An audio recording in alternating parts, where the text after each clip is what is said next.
Hindi cinema का villain जिसे देख छूटे दिलीप कुमार के पसीने। हिंदी सिनेमा का एक ऐसा विलेन जो बिना चीखे चिल्लाए पर्दे पर सूट बूट हैट पहने और मुंह में पाइप दबाए, घनी बोहों और उनींदी पलकों से दर्शकों की तरफ देखे तो सिरहंसी पैदा हो जाए।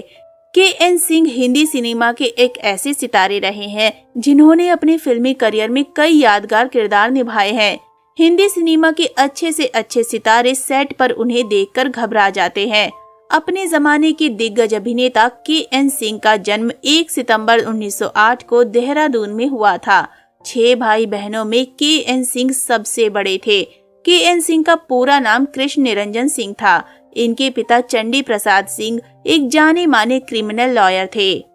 लखनऊ से हाई स्कूल की पढ़ाई पूरी करने के बाद के.एन. सिंह देहरादून आ गए। उनके पिता चाहते थे कि के.एन. सिंह जल्द से जल्द अपने पैरों पर खड़े हों। उन्होंने कई काम किए, कभी लाहौर जाकर प्रिंटिंग प्रेस स्थापित की, तो कभी राजो रजवाड़ों को पालने के लिए जंगली जानवर सप्लाई किए, तो कभी चाय बागान में काम करने वालों के लिए खास तरह के जूते बनवाए। लेकिन के.एन. सिंह का किसी काम में मन नहीं लगता था। वकालत से हो गया मोह भंग। अपने पिता की सलाह पर के.एन. सिंह ने वकील बनने की सोची। के.एन. सिंह लंदन जाकर बैरिस्टर की पढ़ाई करना चाह रहे थे। एक बार वो अपने पिता के साथ कोर्ट गए। कोर्ट में बैठकर उन्होंने देखा कि एक मुजरिम जिसने कत्ल किया था उसे बचा लिया गया। उस मुजरिम को बचाने वाला कोई और नहीं बल्कि उनके पिता चंडी प्रसाद सिंह ही थे। ये अन्याय देखकर के.एन. सिंह का वकालत से मोह भंग हो गया। देहरादून से चले गए कोलकाता। के.एन. सिंह एथलीट भी थे और अच्छी खासी वेट लिफ्टिंग किया करते थे। उस समय वो बर्लिन ओलंपिक के लिए चुने गए थे। उनका मन आर्मी भी ज्वाइन करने का था। उनकी एक बहन की शादी कोलकाता में हुई थी। उनकी अचानक तबीयत खराब हो गई थी तो उनकी देखभाल के लिए के.एन. सिंह को भेज दिया गया।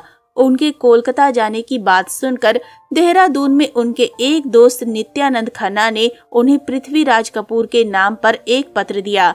पृथ्वीराज उन दिनों कोलकाता में रहकर फिल्मों में व्यस्त थे और नित्यानंद उनके फुफेरे भाई थे। फिल्मों में पहला ब्रेक। कोलकाता जाने के बाद पृथ्वीराज कपूर ने के.एन. सिंह की मुलाकात निर्देशक देबाकी बोस से करवाई। देबाकी बोस उन दिनों कोलकाता में न्यू थिएटर्स की फिल्में निर्देशित करते थे। देबाकी बोस ने के.एन. सिंह को अपनी फिल्म सुनहरा संसार में छोटा सा किरदार निभाने का मौका दिया।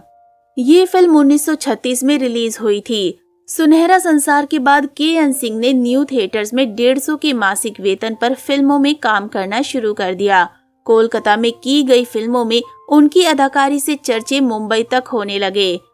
मुंबई में मिला बड़ा मौका।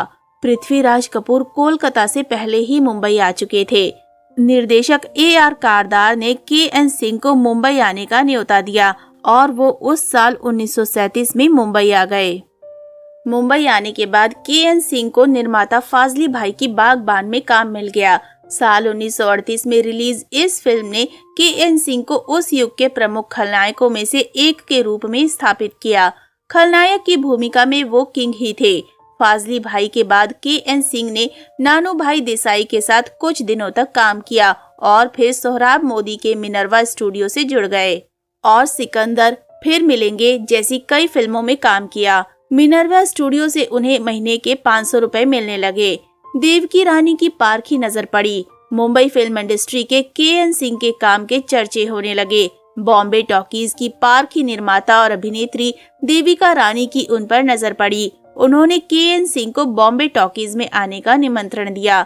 साथ ही उन्होंने पूछा कि आप कितनी रकम की उम्मीद करते हैं। के.एन. सिंह ने एक निश्चित रकम बताने के बजाय जवाब दिया कि मैं क्या बताऊं, आप तय करें कि मुझे क्या मिलना चाहिए। उन्हें 1600 रुपए के मासिक वेतन पर रख लिया गया।